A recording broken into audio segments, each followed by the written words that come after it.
Thank you to the organizers for inviting me to give a talk here, and I think I found a suitable topic for the seminar because it's about Toeplitz operators, and it's actually a joint work with three people: Laurens van Loek, Alexander Stottmeister, and Reinhard Werner.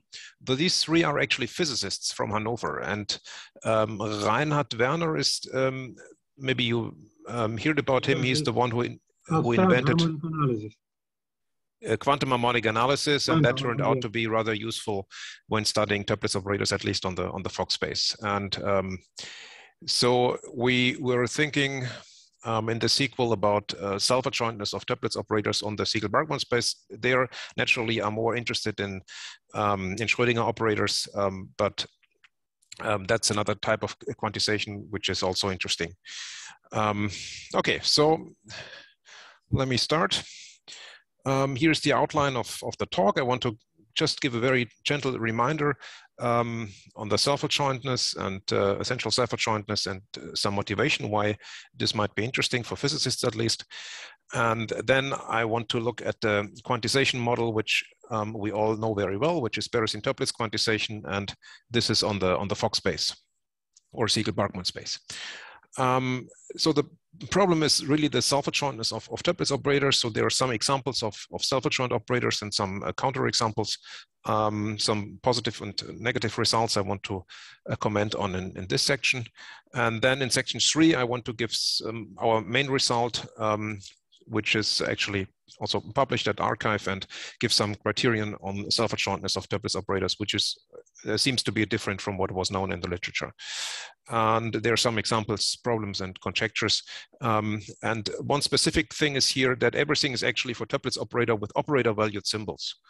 So the symbol itself has values in the space of bounded operators and might be unbounded as an operator. But I will omit most of this and mostly talk about Toeplitz operators with scalar-valued symbols. But the interest which comes from the physicists is really to look at more general, the more general setting. And in the end, I give some example of some type of operator they might be interested.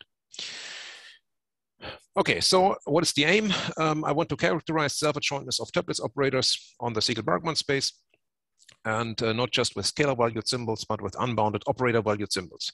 And of course, this is it's too much to ask to characterize self-adjointness, but at least one can ask for some good criterion which implies self-adjointness of Toeplitz operators, and that might be useful. And so let me just very shortly recall the notion of a self-adjoint operator. So we start with a complex Hilbert space H, and then we look at a densely defined... Just a question. Yes. So in case when the symbol is bounded, it's self-adjoint if and only if the symbol is real valued. Yes? Yeah, so the interesting case really is the case of unbounded symbols. Yeah, so then again, you need real valued unbounded symbol. Then your aim is to figure out the domain and check and set in such that maximal domain, the operator is self-adjoint. Yeah, even essentially self-adjointness would be interesting. Okay. So I will discuss some examples. So if the symbol is, of course, the symbol should be real valued. We should start with a symmetric operator.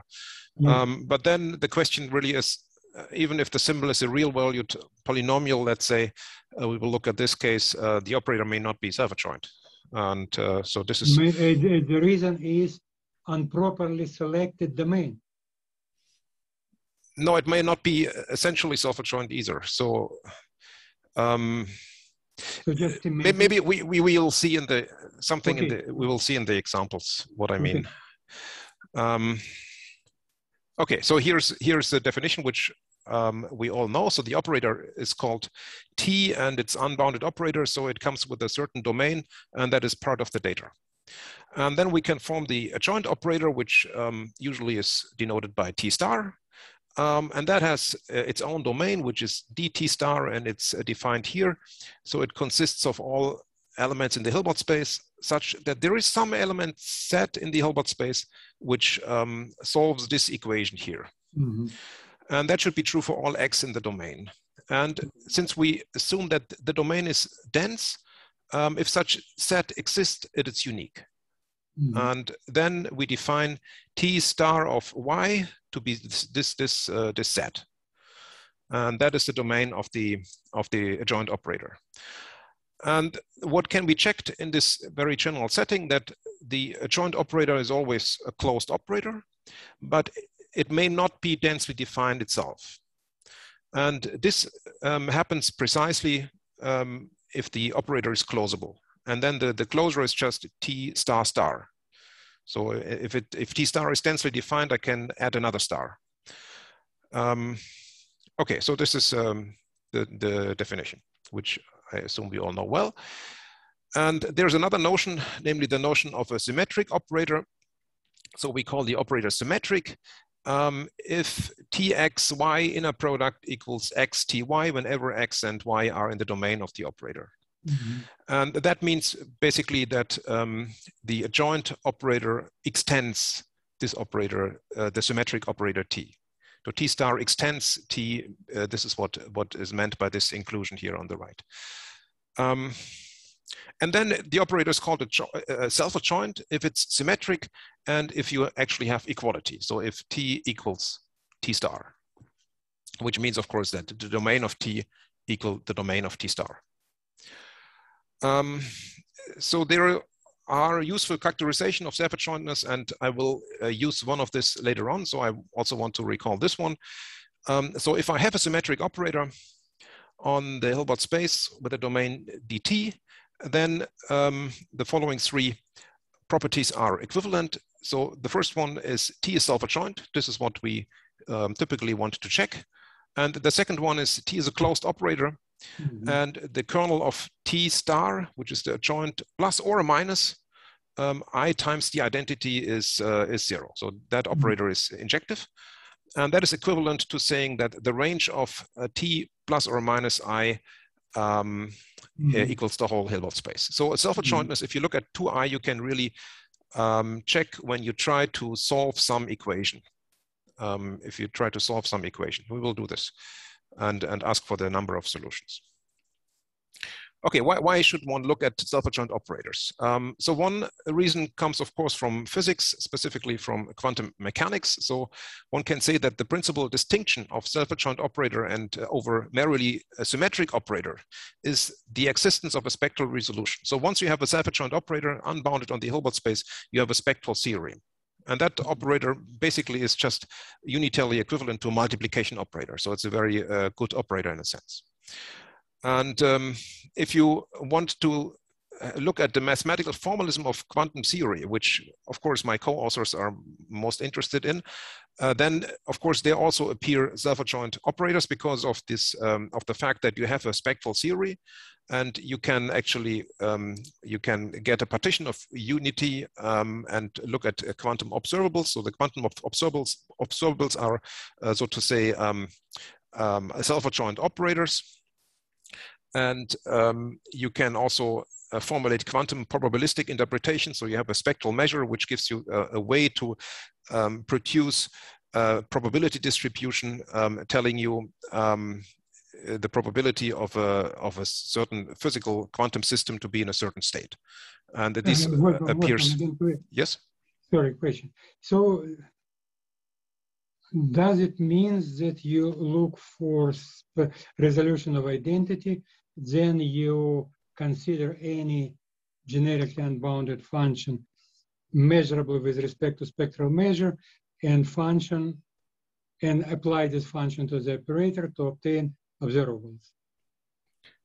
So if you have a spectral resolution or a spectral measure, then in a sense you can insert the operator in the function, in a certain function defined on the spectrum of the operator by just integrating against the spectral measure.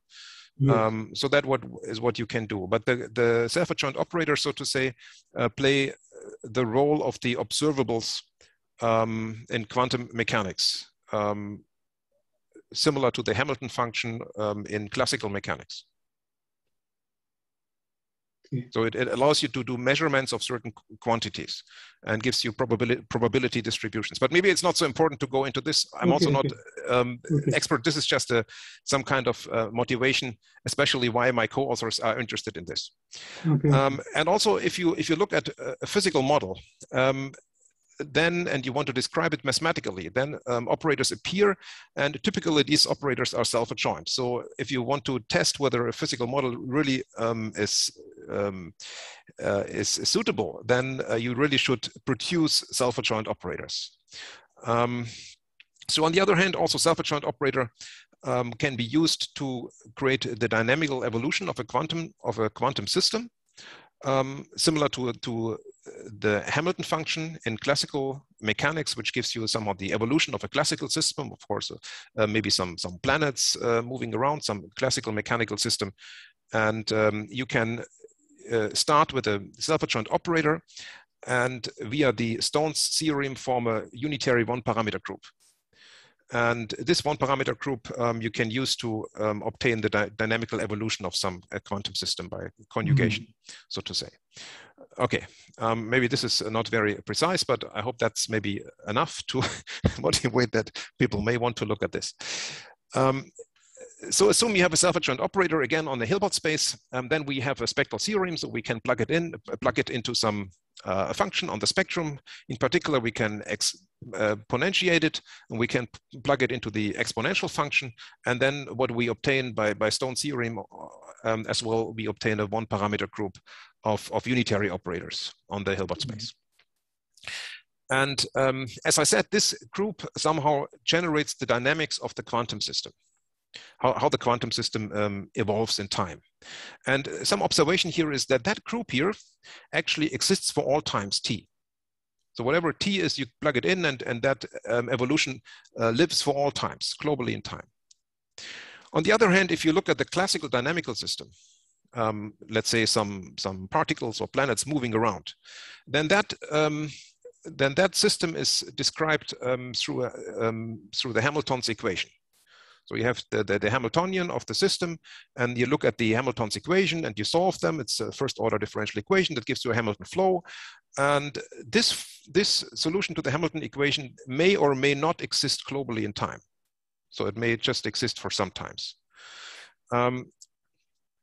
So there is some kind of folk theory in physics, I was told, which says that if you start with a Schrodinger operator, which should be your self-adjoint operator. So it's an operator as written here, and V is a potential.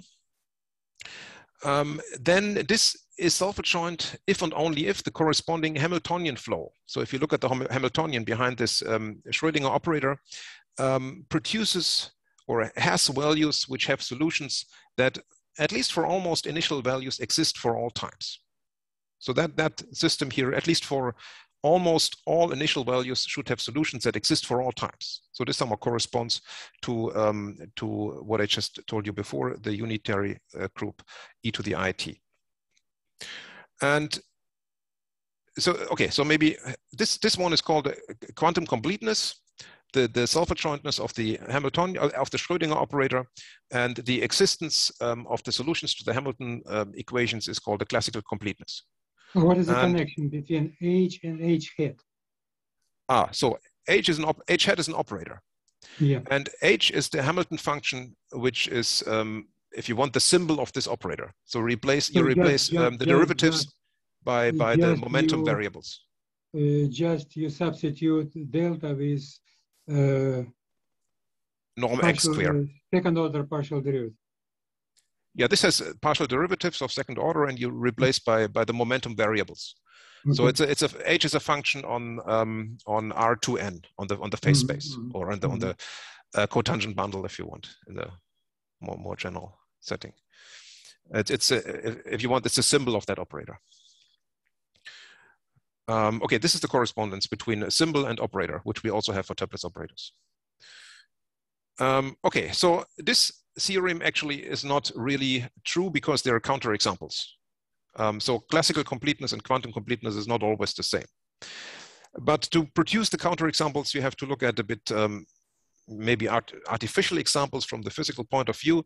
So one should really expect that there is some truth in this statement, that classical completeness and quantum completeness is maybe the same, maybe at least for Hamiltonians which are sufficiently regular. So there should be something inside.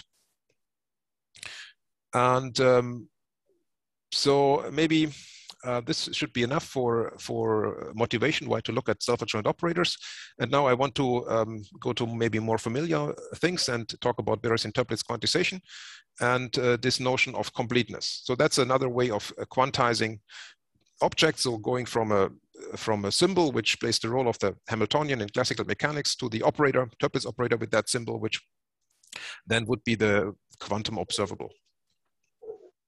So we consider Toeplitz quantization on the Siegel-Bergman space, and probably in this seminar I don't have to explain everything very much in detail, but I want to still go through the definitions so we have all the notation at hand. So we look at symbols on Cn. So these symbols are just complex valued functions, and they are unbounded in general because we look at unbounded operators, but they should be at least in of the type that the corresponding operators is densely defined. So everything should be densely defined here.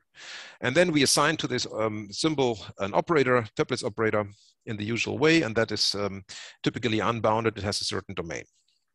And that domain usually is somehow the maximal domain. I will specify this later on in the examples. So here the symbol plays somehow the role of the Hamiltonian function in classical mechanics.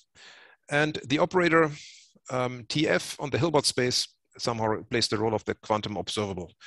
Here the symbol should be real valued.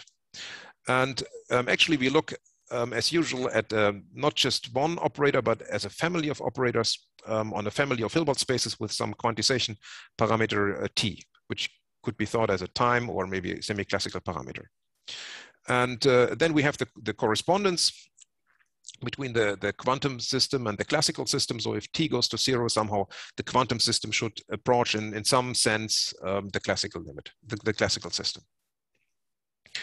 And now you may ask in the same way whether there is some relation between classical completeness, which means again that the flow which is generated through the symbol exists for all times, and quantum completeness, which is basically the self-adjointness of this Toeplitz operator here in this Toeplitz quantization scheme.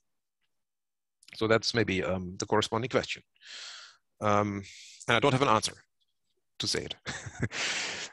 Okay, so just let me go through the definitions. The Hilbert space here is the Fock space. So we consider a family of Gaussian measures denoted by d mu t. T is the parameter, could be thought as a time, and this is the measure with a Gaussian density, and dv is a Lebesgue measure as usual. And then we have the Siegel-Bergman space, or more precisely a family of Hilbert spaces which are denoted by ht2. So these are the entire functions on Cn which are Gaussian square integrable with respect to this measure mu t. And as we all know, this is a reproducing kernel Hilbert space, and we can write down the kernel explicitly, and it's just this exponential here, and it depends on the parameter t in the denominator. And reproducing kernel, okay, means that we can obtain the point evaluation at each point set by integration against the kernel. Yeah, if f is a function in the Fock space. Okay, so then this is the space. These are the spaces we look at. Then we have the Toeplitz operators. So we have the orthogonal projections from the L2 space to the Fock space, which I denote by P. So I suppress here the dependence on T. Well, we should always keep in mind P depends also on T. And that, as we all know, has an integral representation. So if we have a function in L2, we want to project it, we have to integrate it against the reproducing kernel. Okay, and then we can form the Toeplitz operators. I said that in our main theorem, everything is operator valued, but here I only want to do it scalar valued. So the Toeplitz operator is an unbounded operator, and it is defined by taking the product of the projection and the multiplication operator with some symbol f, and f could be unbounded. We will have some. At that moment, you think that multiplication by f gives you element of L2, then you can project. Yes, yes, yes. So this one has to really specify the domain. I will do this later on in some examples. And in our main theorem, I want to say what is the domain, but here I just leave it open. So you can choose many things for the domain, but it should be maximal in some sense. Okay, maybe I did.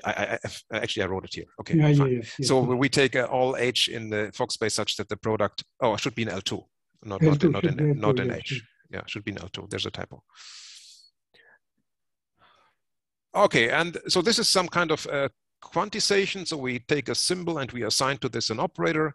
And then in this setting, we have also some type of inverse quantization, which is called the Berezin transform. And we can choose some operator on the Fock space that need not to be a bounded operator. But if we apply it to the normalized reproducing kernel, that should actually give something in the Fock space, or these normalized reproducing kernels should be in the domain of these operators. And then we form the Berezin transform of this operator in the usual way, which gives a function. And specifically, if we assume that the symbol of the operator, or this f, is such that multiplication of f and the normalized reproducing kernel, whatever set is here, gives you an element in L2, then we can look at the Berezin transform of the Toeplitz operator, and it's well defined because this product is in L2, and it's actually just the heat transform. So we take the convolution with the heat kernel of the function f at time t, and what that tells you is that that actually is a semigroup with respect to t. It's a semigroup property. This will also be used. Okay, so now I want to come back to the problem of self-adjointness, and to make things easy, I want to only look at the complex one-dimensional case, and for the moment I fix the time t to be just 1. And if you look in the literature, there are some papers by Janasch from the 90s where he considers this type of problem. And first he proves if you have a polynomial on the complex plane, then you can look at the real part of this polynomial. And that, of course, is a real valued function. And if you look at the Toeplitz operator, then that is typically, of course, not bounded, but it's a closed operator on the Fock space. And he also proves, and I will come back to this later, if the degree of this polynomial is smaller or equal than 2, then the corresponding Toeplitz operator is self-adjoint. Then it's self-adjoint. So one may ask, what happens if the degree of the polynomial is higher? So for example, 3. Mm-hmm. And also in the paper by Janasch, there is a very simple example. So he considers the following symbol, the real part of z to the power 3. And he uses that as a symbol and looks at the Toeplitz operator, and that's considered on the Fock space with time parameter t equal 1. So first of all, that's certainly a symmetric operator because the symbol is real valued, and one wants to study self-adjointness of this operator. And as I told you in the beginning, we can decide self-adjointness by looking at this equation here, for example, t minus I u, and the operator self-adjoint if the kernel of t minus I is 0. That means that equation should only have the 0 solution. And if it has solutions which are not 0, then that operator cannot be self-adjoint. So we have to look at this equation. And the aim is to show that that actually has non-trivial solution, and that which would mean that this operator, if the polynomial has degree 3, is not self-adjoint. Okay, how to do this? So this is our aim. We want to find a non-trivial solution of this equation here. That was what was written on the last slide. And to do this, we look at the standard orthonormal basis of the Fock space, which are these monomials here, as we all know, normalized by this factor 1 over square root of j factorial. And then we expand possible solution u with respect to the standard orthonormal basis. So it has this form here. And we assume that in these coefficients, alpha 3k plus 1 and 3k plus 2 are always 0. So we make this kind of ansatz. And that's maybe reasonable because we're dealing with a polynomial of order 3. That has some kind of, this shifts somehow in certain direction. It's some kind of shift operator. Okay, anyway, so if we plug this in here, then we can turn this simple equation here into actually an infinite system of linear equations in the coefficients here. And with this assumption here, we get this system, infinite system of equations, which is written here in this second last line. And okay, we try to solve this. And I just want to rewrite it a bit so we can write it in the following way. So it's this infinite system of equations. It's the same equation, just with a different notation, where these alphas now are replaced by this v, k minus 1. And these coefficients a, k were these square roots here. And I can also, again, rewrite this actually as a matrix equation. We have infinitely many equations, so I can write this in matrix form, where we have an infinite matrix, which is denoted by this bold A. And the matrix, if you look at the equation 2 star, is a three-diagonal matrix. It looks like this. And we really want to solve this equation triple star. And to do this, we have to look at some properties of these coefficients ak. And first of all, you see these coefficients ak, they grow like to the power k to the 3/2. So if you take the inverse of this, you get something which is summable. And you can also check that you have this inequality here, which is written in the last line. And then one can look at the classical results on that type of equation, and you find such a result, for example, in the book by Beresansky. And this theorem tells you in this book that this equation, this matrix equation, actually has a non-trivial solution under this condition plus, which I just showed you, which is actually an L2 solution in Z plus. And so if it's non-trivial, then that really tells you that the Toeplitz operator is not self-adjoint, because this one, T real part of Z3 minus identity, has non-trivial kernel. And so self-adjointness of Toeplitz operator with polynomials of order more than 2 is in general not given. So it remains symmetric, but it does not self-adjoint. It cannot be extended to self-adjoint, or what? Yes, this operator has no self-adjoint has no self-adjoint extension. But being symmetric. It's symmetric, yeah. It's symmetric on its domain because the symbol is real variant. Yeah. Okay. So that's everything is fine. Okay, let me tell you some more positive results. Here is the theorem by Janasch again.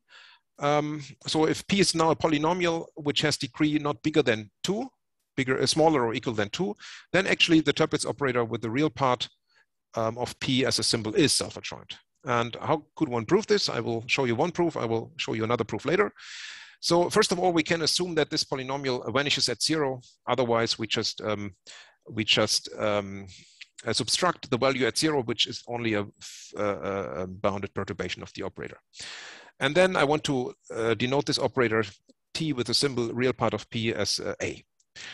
And then one starts doing some analysis and checks the powers of A, and one can check that this infinite series, which is written here, so EJ is the standard orthonormal basis, and this K runs here from 0 to infinity, that this actually converges if this T is sufficiently small, a real number, but of course not 0. And this condition means that these J are actually so-called analytic vectors of this operator A. And now there's a classical theorem, which is Nelson's theorem on analytic vectors. And this gives you some information on self-adjointness. And here's the theorem, just to recall it. So assume you have a symmetric operator on the Hilbert space H with some domain. And then we can look at the intersection of domains of powers of this operator A. And if we have an operator which is in all these domains of any power, then we can look at this infinite series, which I just showed you in the specific case. And we call this analytic, this vector V, we call it analytic, if for some positive T, this series actually converges. And then Nelson's analytic vector theorem tells you that if this domain contains a total set of analytic vectors, total set means a set which have a dense linear span, and then the corresponding vector is essentially self-adjoint, so it has a self-adjoint extension. It may not be self-adjoint on the domain dA, but it has a self-adjoint extension. And we have shown this condition for the Toeplitz operator with the symbol as a polynomial, real part of a polynomial of degree 2. So that is a self-adjoint operator by this argument. Okay, now I want to give you a third way of proving self-adjointness of Toeplitz operators for certain types of symbols, but it's very restricted. But the idea is very simple. So we can look at the L2 space with respect to the Gaussian measure, and then we decompose it into the Fock space and its orthogonal complement. And then we have a symbol phi, which should be the symbol of the Toeplitz operator or multiplication operator, and it should be real valued. Mm-hmm. And we could as well look at the multiplication operator m phi on the big space, on the L2 space. And if we have this decomposition of L2 into these two sums, then we can write the multiplication operator, of course, as a 2x2 matrix where certain operators appear. The Toeplitz operator with the symbol phi is on the upper left corner, and then the Hankel operator is on the lower left corner. Then here's the adjoint of the Hankel operator, and here we have I minus p m phi I minus p. And if I rewrite this equation, then I see that actually this matrix with these with the Toeplitz operator on the upper left corner and this other operator here is the multiplication operator m phi minus this operator matrix where only the Hankel operators and its adjoints are on the off-diagonal positions. So why is that useful? Because if the symbol is real valued, then of course I know that the multiplication operator is self-adjoint. So this left-hand side, this 2x2 matrix, would be then a bounded perturbation of a self-adjoint operator if I assume that the Hankel operator and also its adjoint then of course is a bounded operator. Mm-hmm. So whenever the Hankel operator is bounded, then the left-hand side is just a bounded perturbation of a self-adjoint operator. So it's self-adjoint. So boundedness of the Hankel operator is a good criterion. Okay, so if phi is real valued such that the Hankel operator is bounded, then the Toeplitz operator is self-adjoint, and the Hankel operator, of course, could be bounded also for unbounded symbol phi. And actually, one knows really when is the Hankel operator on the Fock space with a real valued symbol, when is it bounded? We precisely can characterize this. And whenever this is the case, the corresponding Toeplitz operator is self-adjoint. And here's the characterization. So the question is, for which real valued symbols is the Hankel operator h phi actually bounded? And in particular, for which polynomials is it bounded? Mm-hmm. Real valued polynomials. So what possible polynomials? And to decide this, we should look at the so-called mean oscillation of the symbol, which is this quantity here is a difference between the heat transform of absolute value f square minus absolute value square of the heat transform. That's what's called mean oscillation of the symbol phi. This f should be a phi, actually. Yes? In the previous slides, you put h1 instead of ht, and now you are like transfer every result like to h with the weight. Is it the same problem to find a self-adjoint operator in one Hilbert space than in all the space with every t? Yeah, this is a very good question. Yeah, actually, I think it's some problem which I pose in the end. So the question is, how does the property of being self-adjoint depends on the parameter t? Is that the question? Yeah. This is yeah. Thank you. Yeah, very good question. I don't know. I assume that if it's self-adjoint for some t, it remains for larger t, but I'm not sure what happens backwards in time. I come to this. Yeah, thanks. Very good. Okay. So let me just recall the result. So we have the mean oscillation here, and then we can look at the space of bounded mean oscillation functions on the complex plane, and the condition is actually that this mean oscillation is a bounded function. And there's one small thing one should note: the mean oscillation itself depends on the parameter t, and also what is on the left-hand side, this BMO semi-norm in the last line also depends really on the parameter t, even so I don't write it. But the space BMOC does not depend on t. So the space itself does not depend on t. It's always the same. So this is what's written here. BMOC is a vector space. That's easy to see. It's independent of t.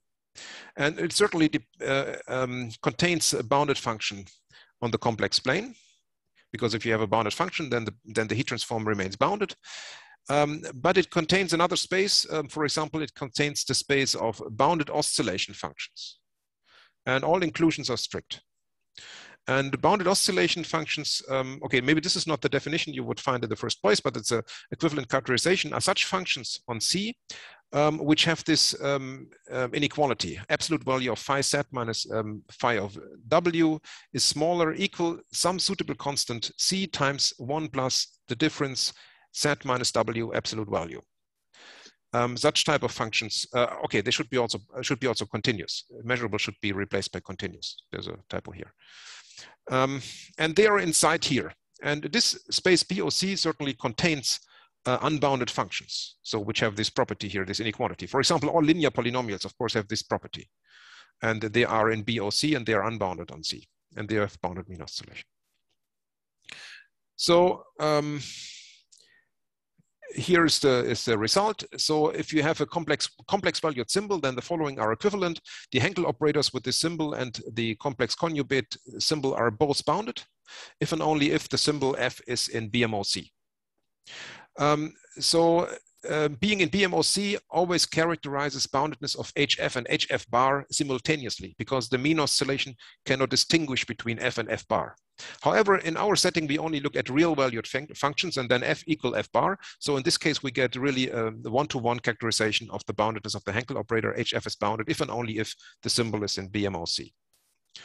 And in that case, the corresponding Toeplitz operator is self-adjoint.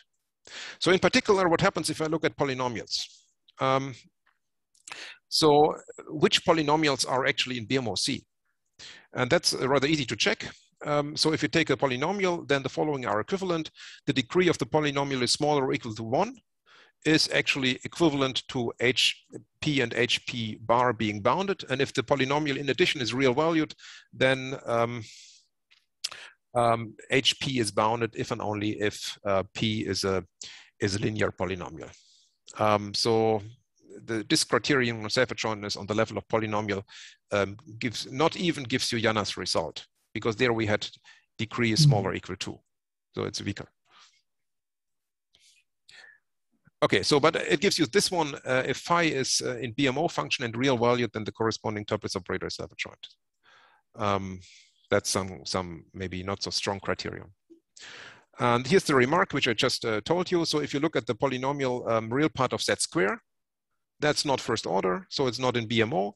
Henkel operator is unbounded. However, the Toeplitz operator is self-adjoint. That's what we just saw by Nelson's theorem. So this does not cover Janna's result, even for second order polynomials. Okay, so the conclusion is for polynomial symbols, this corollary is not strong enough really to prove self-adjointness for all polynomials of degree smaller or equal 1. Only for linear polynomials, it's okay. For this type of polynomials, it proves self-adjointness. So the question is, yes? Again, in the proof of the result of Janna's, it was supposed to be the weight equals 1, right? The T? The T, yeah. Yeah. So this result is that the Toeplitz operator with this symbol is self-adjoint, but only with T equals 1.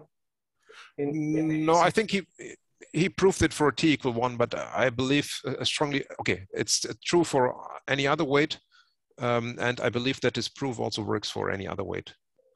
Okay, so it's like the same argument with the matrix and in finding a function in the kernel is.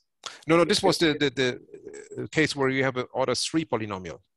Oh yeah. The Janna's result was by Nelson's theorem, and then you have to only take you have to estimate powers of the Toeplitz operator and show that you have enough analytic vectors in the domain. Okay. And that should also work for other T. Okay, so the question is, can we improve somehow this criterion so that we get at least self-adjointness for quadratic polynomials, so we recover Janna's result? So what would be maybe a better criterion than this one? Okay, so here I want to discuss the main result of our paper. And for simplicity, I consider just symbols which are polynomial bounded.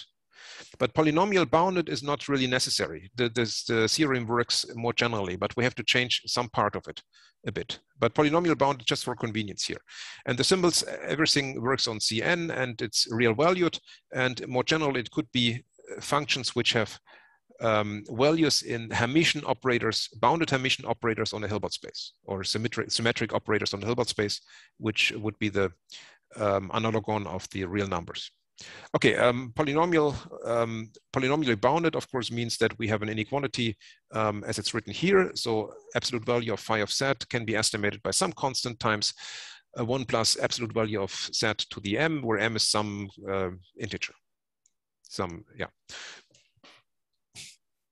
And then we can look at the Toeplitz operator with such a symbol, and we know that it acts as an integral operator in the following way here. And we take as a domain of this operators, now here's the domain, all elements G in the Fock space such that this integral actually exists for every set in Cn. In the integral should be instead of f, phi. This should be phi, yeah, sorry. Sometimes there's f and phi. Maybe it's the same. Thank you. Okay, so this f should be phi, yeah, thank you very much. So this integral we look at all G in the Fock space such that this integral exists pointwise for each set, and it produces a function in the Fock space. That should be the domain. Okay, and now here's our result. So if we have a measurable polynomial bounded symbol, phi, then we assume that there is some number s, which is in the interval 0 t half. So t was this parameter which appears in the Gaussian measure. So this is fixed, and s is some number inside here. So we assume that there is some s for which all first order derivatives of the corresponding heat transform, phi twiddle s of this symbol here, has bounded oscillation. And we define phi twiddle 0 should be just phi. Otherwise, it's the heat transform. And if this is the case, then the Toeplitz operator with the symbol is self-adjoint on this domain, which I made precise on the slide before. And we can also ask what is a core of this operator. A core means that if I look at this operator on these spaces and I look at the closure of this operator, then actually I get the self-adjoint extension, or T phi. So there are several choices possible. For example, all polynomials in Z and Z bar are a core, or linear spans of the reproducing kernels. They also form a core. Or, and for this I need really, for this I need a polynomial boundedness of the symbol. I can also look at so-called Schwarz elements in the Fock space. So this is the following. I look at the Schwarz space, the usual Schwarz space on Rn, and I pull it back via the Bachmann transform to the Fock space. And elements of this type are called Schwarz elements. And also on this space, also this space gives a core for the Toeplitz operator. Okay, so this is the theorem. Okay, let me give you one first example. So now we look at the polynomial, which is quadratic, so degree is smaller or equal to, and real valued. We are in Jana's theorem. And then, of course, if I look at first order derivatives of this p, they are linear. And if they are linear, they have bounded oscillation. So we can apply the previous result in the case where s is equal to 0. So just the symbol itself already has the property that first order derivatives have bounded oscillation. And that gives another proof of the Selfadjointness of TP, not using Nelson's theory. So that result is inside here. However, the differentiability of the symbol, this does not play really a role for the Selfadjointness, because even if the symbol is very rough, and that's the purpose of the heat transform here, as soon as I pass to the heat transform, regardless how small s is, I get a real analytic function, and I can take first derivatives. So that is so the heat transform really is useful if you want to take derivatives. Otherwise, you have to assume symbols are differentiable, of course. Okay, so how can you prove this? So somehow the idea is that you compare the Toeplitz operator, not with the multiplication operator as we did before, but with another operator, which you know is self-adjoint. And that is basically the Laplace operator. So the main ingredient to the proof is the so-called Commutator Theorem. And it says the following. So if you have an Hilbert space H, and if you have an operator which is bigger than C times the identity, where C is some positive number, and you assume that this operator is self-adjoint and has some core, D inside H. So if you look at this operator, okay. And then the commutator theorem says, if you now look at the different operator A, defined on this core, and it should be symmetric. And it should have two properties. First of all, the norm of AX should be smaller than some alpha times the norm of NX. So this is the operator you start with, and you know already this is self-adjoint for all X in the domain, and some alpha bigger than 0. And you have this inequality in under point 2.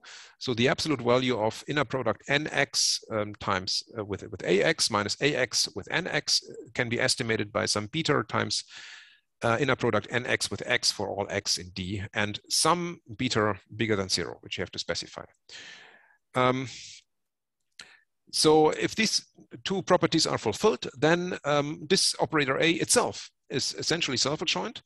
And the domain of this operator N you've started with actually is in the domain of the self-adjoint extension A bar. And each core for this operator N is also a core for the self-adjoint extension A bar. So in a sense, you compare this operator A with the operator N. So why is it called commutator theorem? So if you actually assume that N maps D to D and A maps D to D, then you can rewrite this difference here in 2 actually as a commutator. So you have this, what's written in the last line. So you check the commutator between A and N on X. Okay, and this one I want to apply. So here I want to give you some ideas of the proof. To make things easier, everything is in dimension 1. And I start with the case S equals 0. That this was this S in the heat transform. So there's no heat transform for the moment. Okay, phi is the symbol of the operator. In this case, if S equals 0, I have to assume that this is differentiable because I want to say something about the first order derivatives of this. The assumption of the theorem is that phi has actually a bounded oscillation. These are our assumptions. The first order derivatives have bounded oscillation. These are our assumptions. And now in this commutator theorem, I have to choose appropriately this self-adjoint operator N, which has all these properties. And a good choice, as it turns out, is choosing N again as an unbounded Toeplitz operator, namely 1/2 times T with the symbol absolute value set square. And this domain could be any of these spaces Cj. So polynomials, linear span of reproducing kernels, or Schwarz elements. And A, of course, is the Toeplitz operator because we want to prove self-adjointness of this. We look at this on D. And now there are some observations. So first of all, this operator D, in a sense, it's a quantum harmonic oscillator, can be written as 1/2 T set bar plus T times the identity. So this first part is non-negative. So that is actually bigger or equal than constant times the identity, where the constant is actually the T in the Gaussian parameter. That was one assumption in the commutator theorem. Also, it's a self-adjoint operator. That operator is self-adjoint. It's actually a diagonal operator because the symbol is radial for the standard basis. So it's in a sense a multiplication operator. It's a diagonal operator, and it's self-adjoint on this domain here, on this domain. So this is also fine. And then to prove actually our main theorem, you need some other observation which are maybe less obvious, but still why you need them, but I still wrote them there. So for example, you have to check that if you have coefficients A0 to AM in R and M is in N, then you can always, with a suitable constant C, estimate this sum K from 0 to M, AK, N to the K's power by C to the M's power. So M is the largest number. And another thing is, if you have a polynomial, a real valued symbol, then you always have this inequality here. So the square of the Toeplitz operator with symbol H, inner product G with G can be estimated by TH square. So you put the square to the symbol. So these are maybe well known and estimate here. And the other thing is that here we assume that the symbol phi is differentiable. First order derivatives have bounded oscillation, which means that the symbol itself can only accrue quadratically at infinity. And then one can use these three things and do a bit of analysis to actually show that on these domains Cj, we have the inequality a norm T phi g smaller equals some alpha times ng, which was one of the assumptions in the commutator theorem, was assumption 1. So this we get from these three properties. And assumption 2, which gives the commutator theorem actually its name, is an estimate on the commutator between this Toeplitz operator n and the Toeplitz operator we are interested in. And here somehow we use the fact that this n is in a sense a geometric operator, and this left-hand side can be actually written as an integral. This one has to check. And this representation, together with information on the first derivatives of phi, gives you then the second inequality after some calculation which you need, which is the one written here in this lemma with some beta. Okay, and now you have all the ingredients together, and it tells you in the case where s equals 0, so where the symbol itself has first derivatives with the corresponding assumption, the theorem holds, and T phi is a self-adjoint operator. But differentiability of the symbol is really not essential, as I said.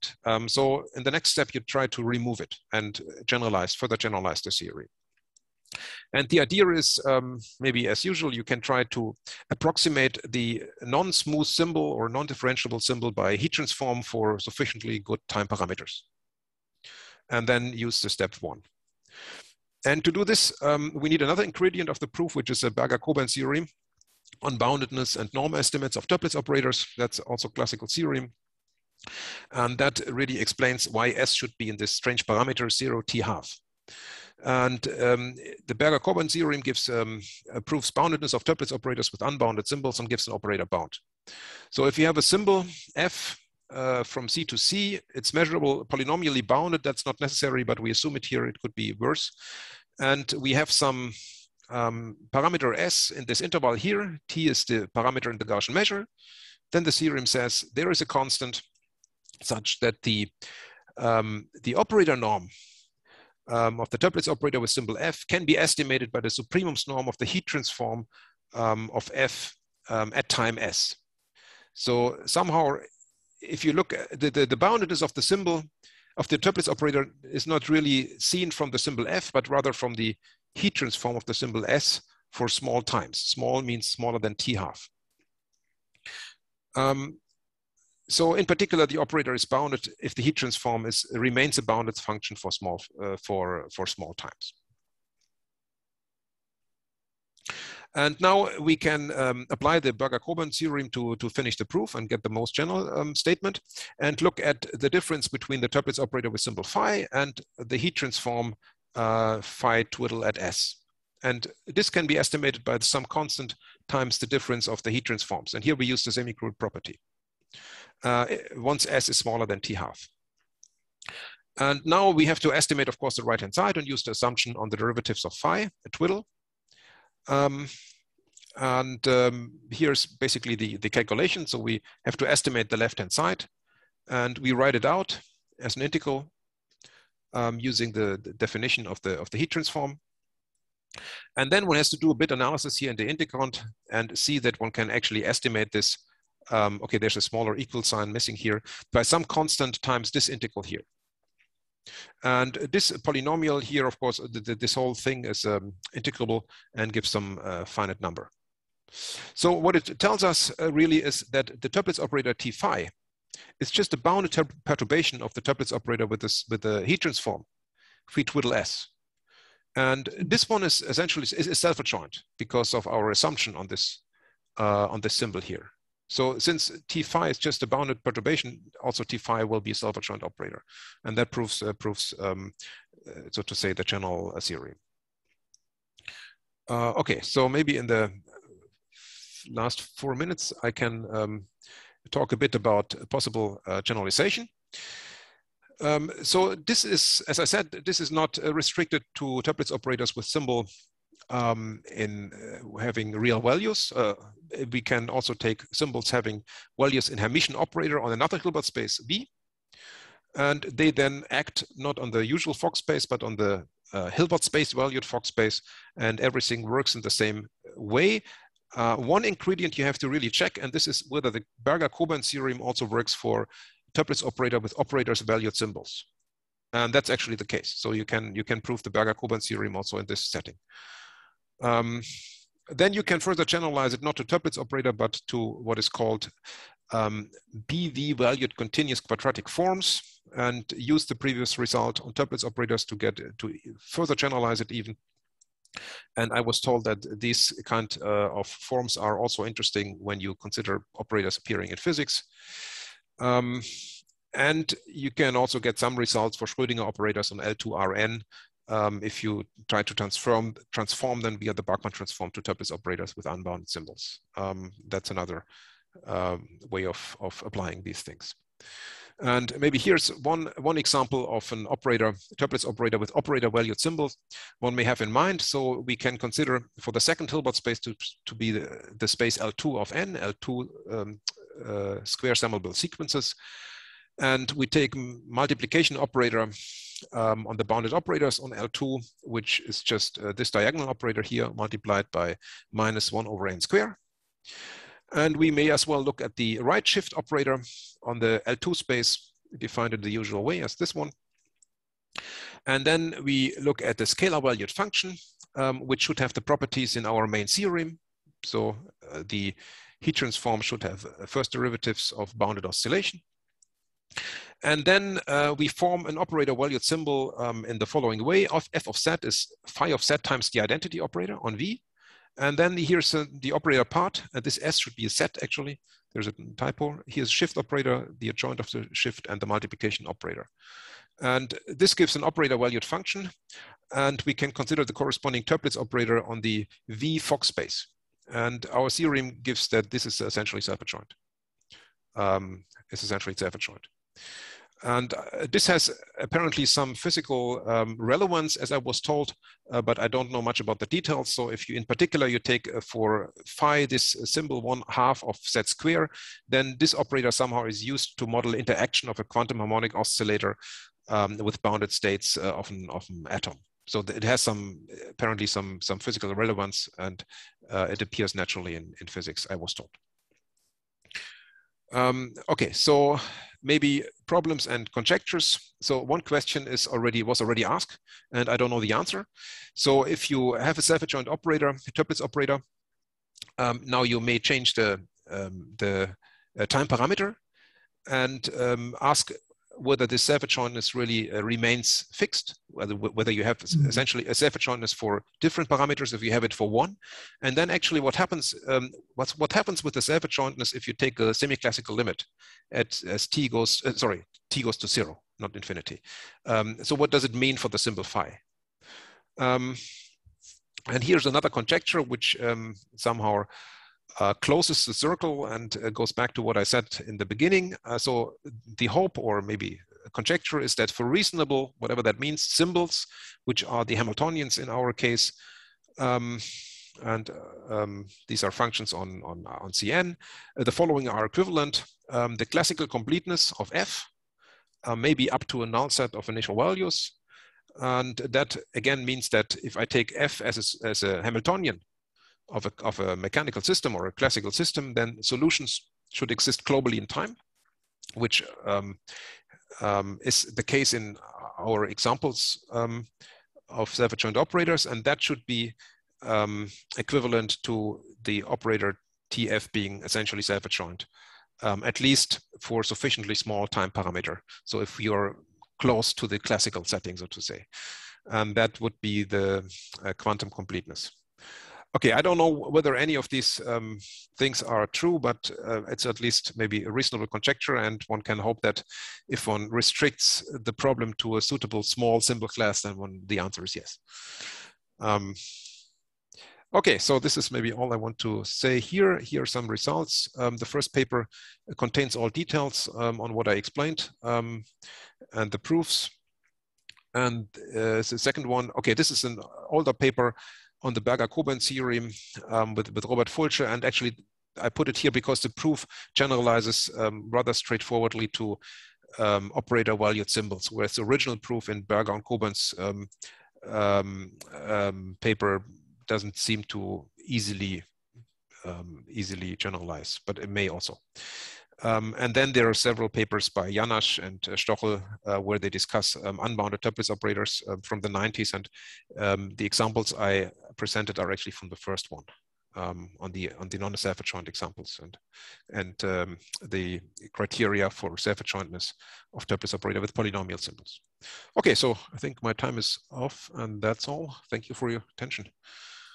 Thank you very much, Wolfram. It's indeed a very interesting talk, and I definitely see a growing interest for unbounded Toeplitz operator in many directions. Yeah, I think there are many open questions also. Yeah, sure. And it seems difficult, but apparently also the physicists have some interest, Yeah. and somehow they seem to behave a bit nicer than the Schrodinger operators. So yeah, it's and just a smaller class. very small observation. The guy you told about many times, his name is Janas, not Janas. Janas. Ah, okay, Janas. Janas. He's a mathematician from Krakow. Yes, I never met him, but I assume you met him? Yeah, many times. Many times. Is he still active?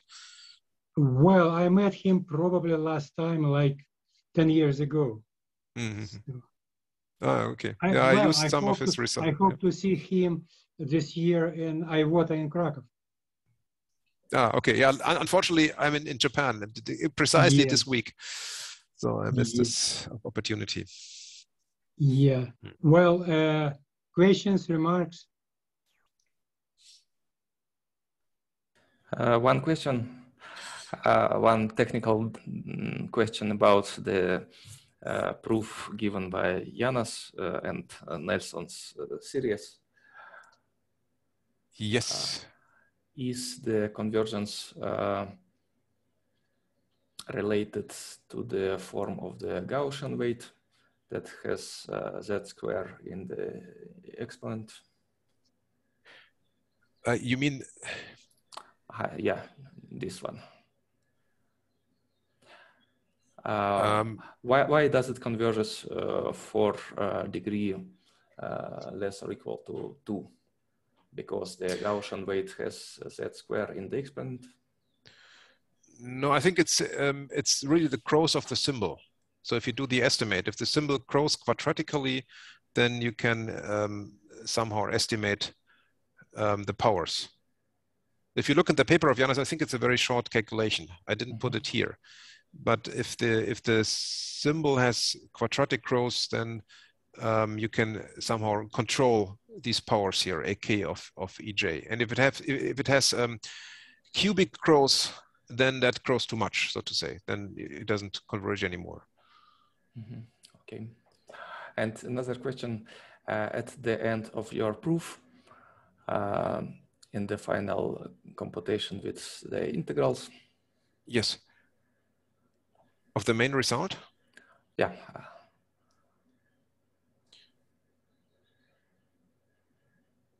This one? Yeah, this one.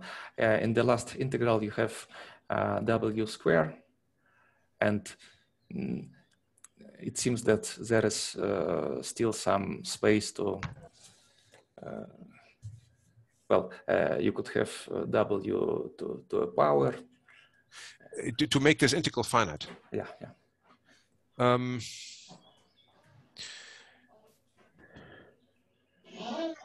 Yeah, okay. Well, this is just a question. How to generalize, how to extend. Yeah.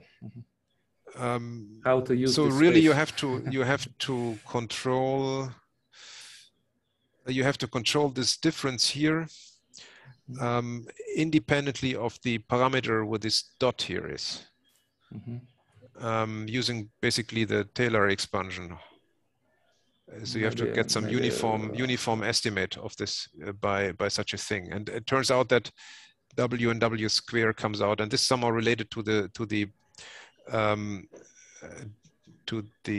so how far you go in the Taylor expansion, so to say, because you have first derivatives. So I'm not aware of a weaker condition actually. But this theorem, of course, is not a sharp theorem. It's just the best we could get. I mean, also there's some flexibility. So I think one can also, this operator n looks a bit arbitrary, right? Technically, you can use any self-adjoint operator.